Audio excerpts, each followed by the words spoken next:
ከነዚህም አንዱ በምዕራባዊ የኢትዮጵያ ክፍል ላይ የተፈጸመው የሱዳን ወረራ ነው።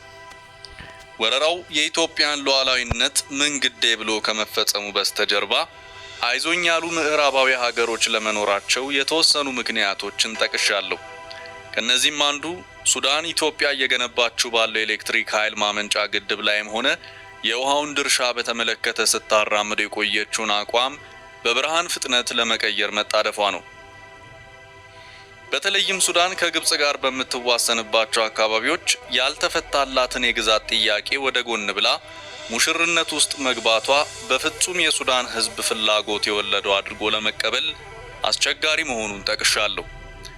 ከዚህም ባሻገር በሱዳን የውስጥ ፖለቲካ ግብጾች ለዓመታት ሲፈተፍቱ የመኖራቸው እውነታ ከእያንዳንዱ ሱዳናዊ ስዕለ ሕሊና የሚዘነጋ ባይሆንም አገራቱ ዛሬ ላይ በወታደራዊና ዲፕሎማሲያዊ ጫጉላ መታየታቸው ምን ያህል ጊዜያዊው የሱዳን መንግስት በሌሎች ፍላጎት ስር እንደተቀየደ መታዘቢያ ነው።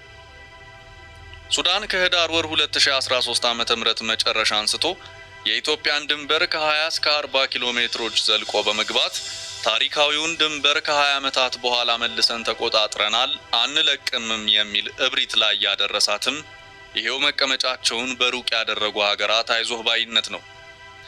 በተለይም በቅርቡ በሶስቱ ሀገራት የውሃ ሚኒስትሮችና ቴክኒካል ሙያተኞች ዘንድ ሲደረጉ በነበሩ ድርድሮች ግብጽ ሳይቀር ለመስማማት ይሁንታ ያልነፈገቻቸውን ጉዳዮች ሱዳን ወደ ጎን ለመግፋት መሞከሯ የብሔራዊ ጥቅም ገደድ ወይም ኮንሰርን የወለደው ነው ከማለት ይልቅ ኢትዮጵያን እንደ ወገብ ቅማል ጠምዳ ለመያዝ ያበቃት አዲስ ፍላጎት ምንድነው የሚለውን ጊዜ ወስዶ መመርመር ሳይሻል አይቀርም። ሰሞነኛ ጭምጭምታዎች። ከቀናት በፊት ናይጄሪያዊው አክቲቪስትና ፓን አፍሪካኒስት ኢድሪስ መሐመድ ሳኑሲ በትዊተር ገጹ ያስወነጨፈው የሐሳብ ጥይት በሀገር ወዳድ ኢትዮጵያውያን ዘንድ ሞቅታን ፈጥሮ ሰንብቷል። በጅዳ የኢትዮጵያ ቆንስላ ጽሕፈት ቤት ቆንስል ጀነራል አምባሳደር አብዱ ያሲንም አድናቆታቸውን ደውለው እንደገለጹለት ተሰምቷል። ናይጄሪያዊው ሳኑሲ ህዳሴ ግድብን አስመልክቶ የሰነዘረው ሐሳብ አባይ የቀንዱ መፋረጃ የሚል ርዕስ ለሰጠውት ለዚህ መጣጥፍ ጥሩ አባሪ ነውና ወደዚህ ላመጣ ወድጃለሁ። ፓን አፍሪካኒስቱ ሳኑሲ የጻፈው እንዲህ የሚል ነው። Egypt must be very aware that the dam is not just a gird. It stands for identity. It stands for sovereignty. It symbolizes the use of the right of the Ethiopian people to the waters of Abai that emerge from their feet. It symbolizes the honor of Ethiopia and Africa. በግርድፉ ጽሑፉ ግብጽ ኢትዮጵያ እየገነባች ያለችውን ግድብ ብቻ አድርጋ እንዳትመለከተው ያሳስባል።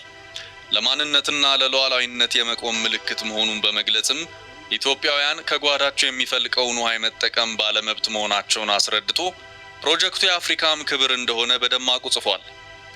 እንግዲህ ናይጄሪያ ምዕራባዊ ሀገር መሆኗን ለማይዘነጋ የዚህ ወጣት አፍሪካዊ አቋም ትርጉሙ ቀላል እንደማይሆን ይረዳል። ፍትሃዊነት፣ ነጻነትና እኩልነት የሚሉት ጽንሰ ሐሳቦች ወደ ማን እንዳጋደሉ አባይ ሐቀኛ መፋረጃ ወደ መሆን መድረሱንም ገንዘቡ ያደርጋል። ኢትዮጵያ ተፈጥሯዊ በሆነው ሀብቷ የመጠቀም ሙሉ መብት እንዳላት የቅርቦቹ እንጂ የሩቆቹ ወንድሞቻችን ለመረዳት እንዳልቸገራቸው ጉልህ ማሳያም ይሆናል። ሌላኛው የሰሞነኛ ጭምጭምታ ማረፊያ ደግሞ ፊርማ ሆኖ ሰንብቷል። ኢጂፕት ቱዴይ በሚል የሚታወቀው የሀገሪቱ ተነባቢ ድረገጽ ግብጽ በአባይ ወንዝ ላይ ያለኝ የምትለውን መብት ለማስጠበቅ የሚደረገውን እንቅስቃሴ ለመደገፍ የአቤቱታ ፊርማ እያሰባሰበች ነው ሲል አስነብቧል። ድረገጹ አፍታቶ እንዳቀረበው የዚህ ፊርማ ውጥን የመነጨው የአሜሪካ ዜግነት ካላቸው ግብጻውያን ነው። ስያሜው ሳይቀር የግብጽ አሜሪካውያን ምክር ቤት እንደሚሰኝ ገልጸዋል። ሆኖም የአቤቱታ ወይም ፔቲሽን ምስሉን በይፋ ያሰራጨው የግብጽ ኢሚግሬሽን ሚኒስቴር ነው። መጥኔ ትራምፕን በባይደን በመቀየር የአሜሪካን አቋም ማለዘብ ይቻላል ብለው ላመኑ ምስኪኖች የግብጽ አሜሪካውያን ምክር ቤት የሚል ስም የተሰጠው ስብስቡ ፊርማ ማሰባሰቡን ግብ አድርጎ መንቀሳቀስ የፈለገበት አመክንዮ በዝርዝር ተገልጿል። ይህን ለመደገፍ በተዘጋጀው የምስልና የጽሑፍ አቤቱታም የሚከተሉት 4 ነጥቦች ተቀምጠዋል። ያለፉትን 4000 ዓመታት ግብጻውያን ሕይወታቸው በወንዙ ላይ እንደተመሰረተ ዓለም ይወቅልን። የግብጽ ስልጣኔዎች የአባይ ወንዝን ተንተርሰው የተመሰረቱ መሆናቸው ይታወቅልን። የህዳሴው ግድብ ኢትዮጵያ ከሚያስፈልጋት የኃይል መጠን ከ5 እጥፍ በላይ በመሆኑ ዓለም አንድ ይበልልን። የህዳሴው ግድብ 74 ቢሊዮን ኪዩቢክ ሜትር ውሃ በላይ ለመገደብ ያቀደ መሆኑንና ግብጽ የምትጋራው 20 ቢሊዮን ኪዩቢክ ሜትር በመሆኑ መላ እንዲበጅላት የሚማጸን ነው። እነኛ አቤቱታዎች ግብጽ ምን ያህል ቄሳራዊ ተንኮል የተቀላቀለበት መንገድን ለመከተል ስለመምረጧ ተጨማሪ ጥቁምታ ሰጪ ናቸው።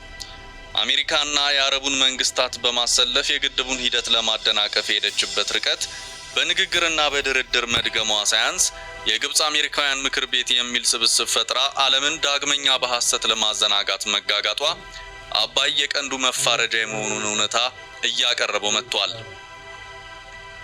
በጦር ሰበቃና በንግግር መሃል የተሰነቀረችው ሱዳን ተደጋግሞ እንደተገለጸው አሁን ላይ በሱዳን የተሰየመው መንግስት በሌሎች ፍላጎት የተጠለፈ ነው።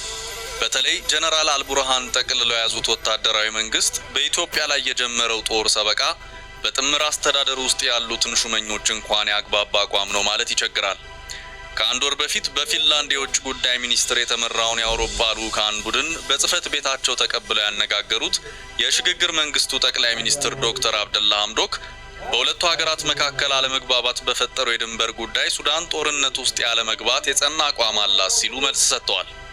ሆኖም የወታደራዊ ክንፉ አመራር ሜጀር ጀነራል ሃይደር አልቲራፊ ከሐምዶክ ሐሳብ ተጻራሪ ሊባል በሚችል መልኩ ሁሉም ዜጎች ልጆቻቸው ወታደራዊ ኃይሉን ተቀላቅለው የሀገራቸውን ዳር ድንበርና ክብር እንዲያስጠብቁ እንዲያነሳሱ ጠይቃለሁ ብለዋል።